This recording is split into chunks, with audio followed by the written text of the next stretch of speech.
নমস্কার বন্ধুরা, আপনারা কেমন আছেন? আশা করি সবাই ভালো আছেন। আজ আমি দেখাবো গ্রিন মুগ তড়কা। তার জন্য এখানে গ্রিন মুগ আমি সেদ্ধ করে রেখেছি, 3টে মিডিয়াম পেঁয়াজকে কুচি করে রেখেছি, আদা রসুন বাটা। আমি বাড়িতে এই তড়কা মশলাটা তৈরি করেছি। তড়কাতে যদি আপনারা ডিম দেন তাহলে ডিম নেবেন, অনেকে ডিম না দিয়েও তড়কা করেন। আমি ডিম দিয়ে করব, সেজন্য ডিম নিয়েছি। আর নিয়েছি পরিমাণ মতো কসুরি মেথি। কড়াতে সাদা তেল দিয়ে দিচ্ছি। আমার এই রান্নাটা দেখার জন্য, শেষ অবধি দেখার জন্য আপনাদের কাছে আমি অনুরোধ জানাচ্ছি। তেলটা গরম হয়ে গেছে, পেঁয়াজ কুচিটা আমি দিয়ে দিচ্ছি। পেঁয়াজের নুনটা দিয়ে দিচ্ছি। পেঁয়াজটা তাড়াতাড়ি নরমও হয়ে যাবে, ভাজাও হবে।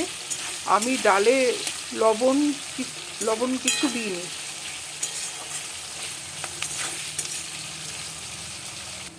পেঁয়াজটা ভাজা হয়ে গেছে, এবার আদা রসুন বাটাটা আমি দেব।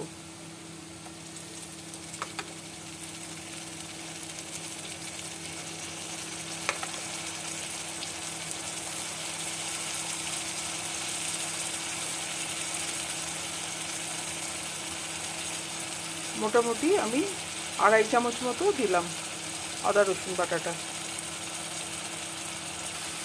আদা 1 চামচ, রসুন 2 চামচ মতো হয়েছে, মোটামুটি 3 চামচ মতো হলো।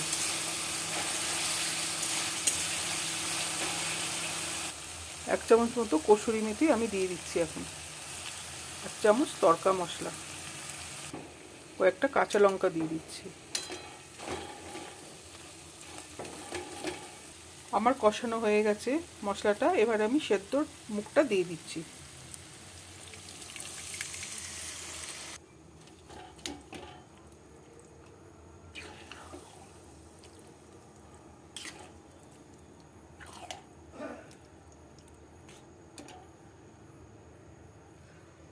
আর একটা প্যান বসালাম, বসিয়ে একটু সাদা তেল দিয়ে দিচ্ছি। ডিমটাকে ভাজবো। তেলটা গরম হয়ে গেছে, 2টো ডিম ফেটিয়ে নিয়েছি, দিয়ে দিচ্ছি।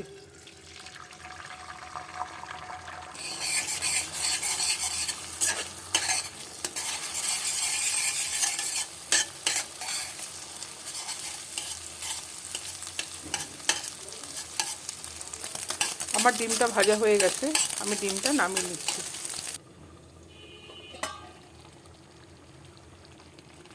এবার আমি ভাজা ডিমটা দিয়ে দেব।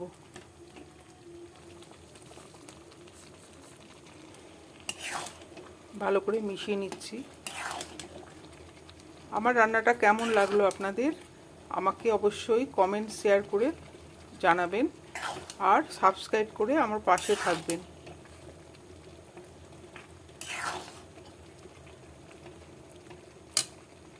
একটু কসুরি মেথি দিয়ে দিচ্ছি, 1 চামচ বাটার দিয়ে দিচ্ছি।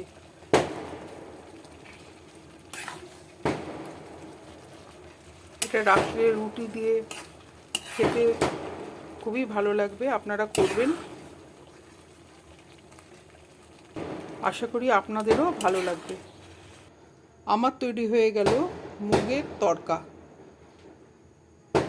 নমস্কার।